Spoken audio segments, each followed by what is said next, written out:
चाय बेचने वाली चुड़ैल और कूड़ा उठाने वाली चुड़ैल। रात के 3 बज रहे थे। पूरे रेलवे स्टेशन पर सन्नाटा था।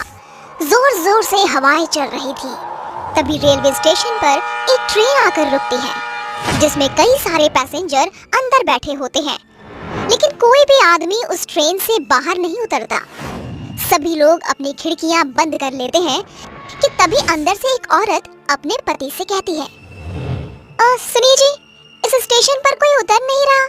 ट्रेन आगे क्यों नहीं बढ़ रही और सबने अपनी खिड़कियां क्यों बंद कर ली? कितनी गर्मी हो रही है, ऐसे तो मेरा दम घुट जाएगा। उसकी बात सुनकर तभी एक बूढ़ा आदमी कहता है, चुप करो, कुछ मत कहो। अगर अपनी और हमारी जान की सलामती चाहती हो तो भगवान के लिए चुप रहो। वो दोनों चुड़ैल बाहर ही है अभी। तभी उनके आगे वाले वीआईपी डब्बे में एक परिवार होता है जो नैनीताल से अपने गांव सहारनपुर जा रहा होता है। लेकिन एक राघव नाम का लड़का, मैंने पहली बार किसी स्टेशन पर इतना सन्नाटा देखा है। राघव को वहाँ एक कूड़ा उठाने वाली और एक चाय बेचने वाली के अलावा और कोई नहीं दिखता। तभी उसके पास चाय वाली औरत आती है।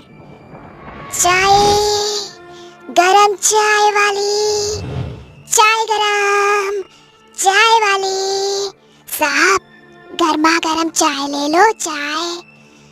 अरे सुनो, कितने की चाय है? साहब, केवल 10 रुपए की।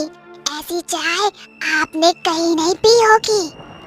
राघव अपनी खिड़की से हाथ निकालकर उस औरत से चाय लेने लगता है, लेकिन वो औरत राघव का हाथ पकड़ लेती है और देखते ही देखते वो एक भयानक चुड़ैल बन जाती है। चुड़ैल? भगवान, ये चुड़ैल कहाँ से आ गई? बचाओ, अरे मुझे कोई बचाओ। चुड़ैल राघव का हाथ काट देती है, जिसके बाद कूड़ा उठाने वाली चुड़ैल उसकी मुंडी काटकर अपने बोरे में डाल लेती है। नहीं छोड़ूंगी, किसी को भी नहीं छोड़ूंगी, सबके सब मरेंगे। राघव के चिल्लाने की आवाज सुनकर डब्बे के सभी लोग जाग जाते हैं और ट्रेन के सभी पैसेंजर बहुत डर जाते हैं। और ट्रेन के चलने के बाद वो बूढ़ा आदमी उस औरत को बताता है, ये कुछ महीने पहले की बात है। संबलपुर गांव से 2 बहनें रीता और सीता शहर जा रही होती हैं। वो दोनों ट्रेन में बैठ जाती हैं, जिसके बाद ट्रेन चलने लगती है।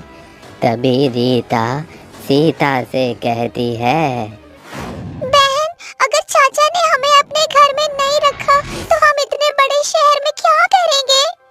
देख बहन, हमें कुछ तो करना ही होगा, क्योंकि अब हमारे साथ हमारे माता पिता नहीं हैं जो हमारी देखभाल कर लेंगे। हमें खुद ही अपना ख्याल रखना होगा। उस स्टेशन पर एक कूड़ा उठाने वाला था और एक चाय बेचने वाला। ट्रेन के सभी पैसेंजर सो गए थे कि तभी सीता रीता से कहती है, बहन, बहुत जोरों की भूख लगी है, चलो चाय पीकर आते हैं। वो दोनों बहनें सुनसान स्टेशन पर ट्रेन से उतर जाती हैं, जिसके बाद सीता चाय लेने जाती है। वहीं रीता को प्यास लगती है, इसीलिए वो पानी पीने के लिए कूड़ा बिनने वाले से पूछती है, भाई साहब, मुझे बहुत जोरों से प्यास लगी है, क्या यहाँ पानी मिल जाएगा? कूड़ा बिनने वाला उसे बहुत ध्यान से देखता है, जिसके बाद वो उसे कहता है, उस कमरे में पीने के पानी की टोंटी लगी है, जाओ पी लो। रीता पानी पीने के लिए उस कमरे की तरफ जाने लगती है कि तभी वो कूड़ा बिनने वाला उसके पीछे पीछे आता है और कमरे का दरवाजा लगा देता है। अरे भाई साहब, ये तुम क्या कर रहे हो? दरवाजा खोलो, मुझे बाहर जाने दो। ऐसे कैसे जाने दूं? पहले वो काम तो कर दूं जिसके मुझे पैसे मिले। क्या चाहते हो तुम? साफ साफ बोलो। रीता बहुत डर जाती है। इतने में वो आदमी एक खंजर निकालता है और उसके दोनों हाथ और उसकी मुंडी काट देता है। रीता वहीं मर जाती है। उसे मारने के बाद वो आदमी चाय वाले के पास जाता है। जब सीता कूड़े बिनने वाले के हाथ में खून से लथपथ खंजर देखती है तो वो डर जाती है, लेकिन तभी पीछे से चाय वाला उसका मुंह दबाकर उसे वहीं ले जाता है जहां उसने उसकी बहन रीता को मारा था। ये तुम क्या कर रहे हो? तुमने मेरी बहन को सीता कुछ कहती, इससे पहले उस आदमी ने उसके दोनों हाथ और उसकी मुंडी काट दी। उस दिन दोनों बहनें मर जाती हैं। उनकी मौत क्यों हुई, आज तक इस बात का पता नहीं चला। सरकार ने भी उन दोनों बहनों की मौत का पता नहीं लगाया, लेकिन उस दिन के बाद वो दोनों बहनें भयानक चुड़ैल बन गईं, जिसके बाद वो रेलवे स्टेशन से उतरने वाले हर एक पैसेंजर के हाथ और उनकी मुंडी काट देती हैं। लेकिन अगर ऐसे ही रहा तो वो दोनों चुड़ैल तो कई लोगों को मार देंगी। हाँ बिटिया, मैं जानता हूँ, इसीलिए मैं संबलपुर गांव से शहर जा रहा हूँ, जहाँ वे दोनों बहनें जा रही थीं।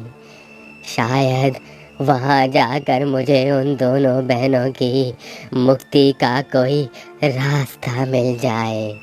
वो बूढ़ा आदमी शहर में उन दोनों बहनों के रिश्तेदार यानी उनके चाचा जी के घर जाता है, जहाँ उसे पता चलता है कि उसके चाचा कुछ समय पहले ही गुजर चुके हैं। तभी रीता सीता की चाची उर्मिला उस बूढ़े आदमी से कहती हैं, बाबा, मैं ज्यादा कुछ नहीं जानती, लेकिन अपने पति को हमेशा किसी बात को लेकर परेशान देखा करती थी और मरते समय उनकी जेब से ये एड्रेस मिला था मुझे, शायद आपके किसी काम आ जाए। वो बूढ़ा आदमी उस एड्रेस पर पहुंच जाता है, जहां उसे एक बहुत ही जाने माने तांत्रिक बाबा मिलते हैं, जो उस बूढ़े आदमी से कहते हैं, उन दोनों बहनों की मौत उनके चाचा नत्थू लाल ने करवाई थी। वो चाहते थे कि उनके मरने के बाद गांव की सारी जमीन वो हड़प ले, लेकिन उन दोनों बहनों की मौत के बाद वो दोनों चुड़ैल बन गईं और नथुलाल को रेलवे स्टेशन की कहानी पता चली तो उसे डर के मारे हार्ट अटैक आ गया। बाबा, मेरी मदद करो उन दोनों बहनों को मुक्ति दिलाने में। उन्हें मुक्ति नहीं मिली तो वो ऐसे ही सबको मारती रहेंगी। वो बूढ़ा आदमी तांत्रिक बाबा को रेलवे स्टेशन लेकर जाता है और जैसे ही रात के 3 बजते हैं, वो दोनों चुड़ैल सामने आती हैं और जोर जोर से हंसने लगती हैं। चले जाओ यहाँ से, ये रेलवे स्टेशन मेरा है, मैं सबको मार दूंगी। हम तो तुम्हें केवल यहाँ तुम्हारी मौत का कारण बताने आए थे। क्या? हमारी मौत का कारण? तांत्रिक उन दोनों को उनकी मौत का कारण बताता है, जिसे सुनकर वो दोनों रोने लगती हैं। तभी तांत्रिक बाबा उसके चाचा नाथूलाल की आत्मा को बुलाते हैं और इसके बाद नाथूलाल गिड़गिड़ाते हुए दोनों चुड़ैलों से माफी मांगता है। बिटिया, हमका माफ कर दो, हमसे बहुत बड़ी गलती हो गई। मुझे अपनी गलती का बहुत पछतावा है। जैसे मैं इस दुनिया को छोड़कर चला गया हूँ, तुम भी मुक्त हो जाओ। ये सच बात है कि अक्सर अपने ही हमें धोखा देते हैं, लेकिन अब हमारा यहाँ रहना भी ठीक नहीं है। हम दोनों मुक्ति चाहते हैं। तभी तांत्रिक बाबा उन दोनों के ऊपर पवित्र जल छिड़क देता है, जिससे वो दोनों चुड़ैलें जलने लगती हैं और उन्हें मुक्ति मिल जाती है।